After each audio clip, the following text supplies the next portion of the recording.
Bu? Jejeg, nggih, berdiri tegak. Makanya saya berdiri, nggih, istiqomah, nggih. Dan ibu-ibu apa yang tahu tentang istiqomah? Rata-rata istiqomah lebih baik daripada 1000 karomah. Gini apa mboten Bu? Kula sering mendengarkan di Facebook itu istiqomah lebih baik daripada 1000 karomah. Al istiqomah napa Bu? Khairi min alfi karomah. Nggih, istiqomah min alfi khairin min alfi karomah. Jadi orang yang istiqomah, yang ajeg, yang langgeng, yang jejeg itu hasilnya akan menjadi ikhlas. Masih ingat Bu? Orang yang istiqomah itu akan membuahkan hasil yang ikhlas.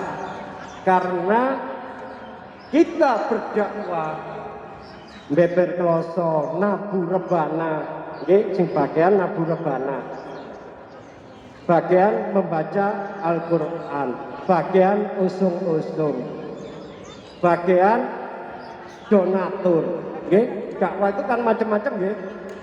Krunya itu ada, majelis itu ada yang bagian bendara, bagian seksi kanan kiri, bagian apa lagi Bu? Masak.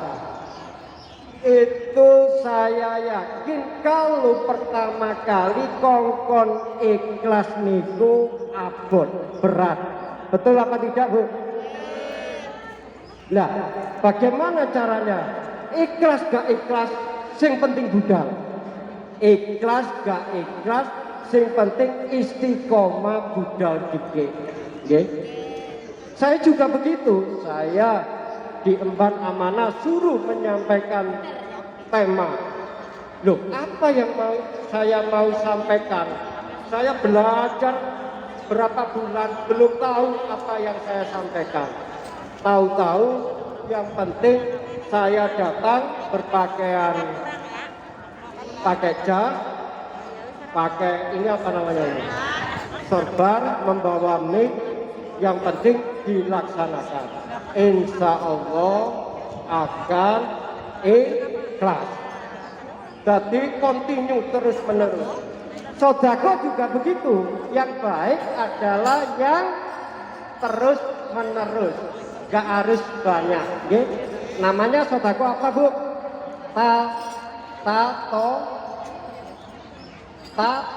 Wu.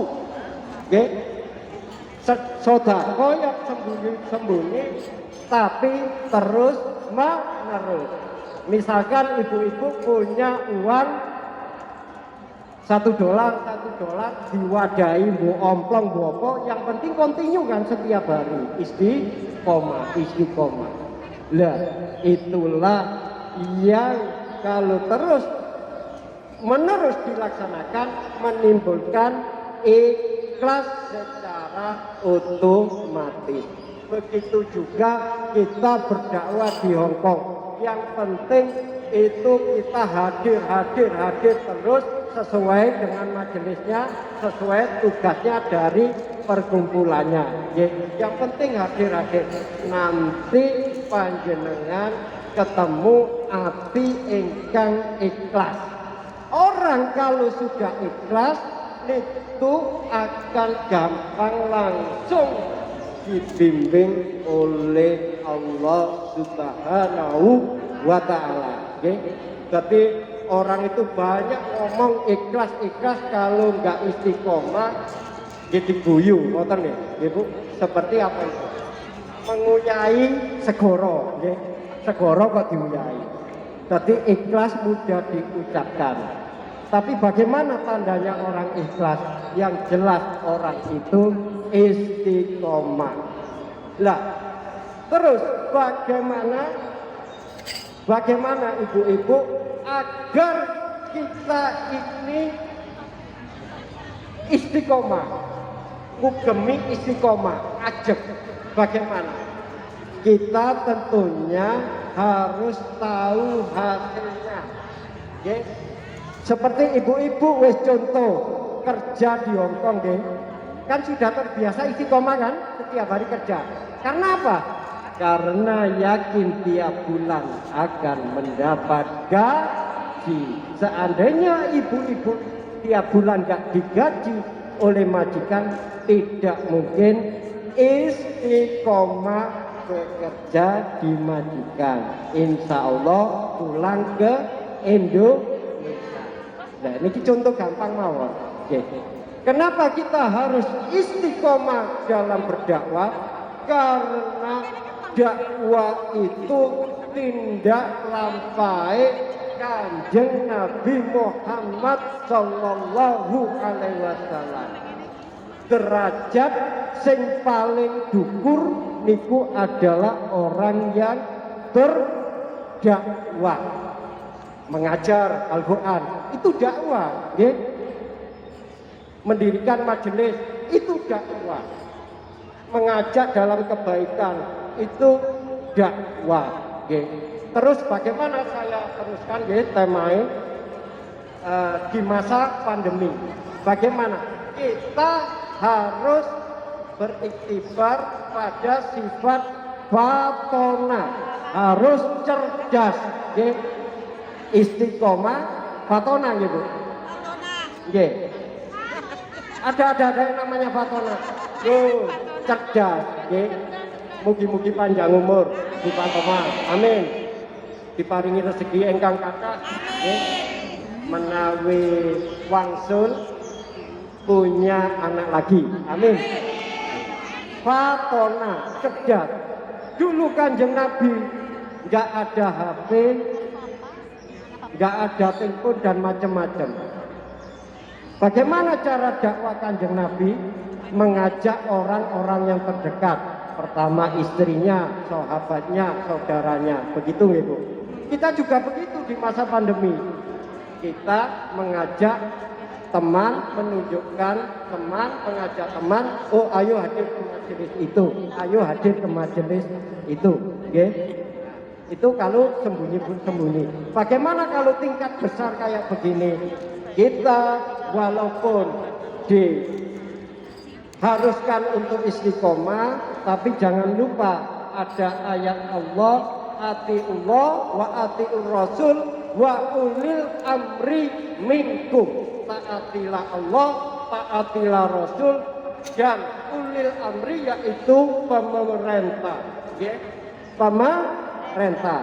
Jadi kita disuruh 4-4 itu demi kebaikan kita sendiri, ya, demi kebaikan kita semua. Ngoten lho, Bu, ya, 4-4. Tapi istiqomah ya istiqomah, tapi pelaksanaannya harus melihat situasi dan kondisi. Apabila mungkin laksanakan istiqomah, jangan tolak-tolak, pantang mundur, maju tak gentar, pantang mundur, ya. Nah, kalau situasi tidak memungkinkan, jangan melawan arus, ya, karena kita taat kepada Allah, taat kepada Rasul, juga pemerintahan. Kita harus mengikuti ketentuan pemerintahan Hongkong dan juga yang mengayomi kita yaitu KJRI Hongkong. Jadi harus patona. Bagaimana? Bikin grup WhatsApp. Itu kan juga pengajian, ya, Bu. Ya. Jadi grup WhatsApp itu bukan untuk pertentangan, yang baik untuk tanya jawab, ya. Apa sih hukumnya, misalnya hukumnya apa ya? Hukumnya istri bermedsos, apakah perlu meminta izin suami? Misalnya begitu. Tanya jawab di WhatsApp itu. Okay? Bukan untuk apa ya? Beda pendapat dan pertentangan. Mending tanya jawab urusan keilmuan. Itu juga dakwah. Okay? ada Zoom. Nggih. Dadi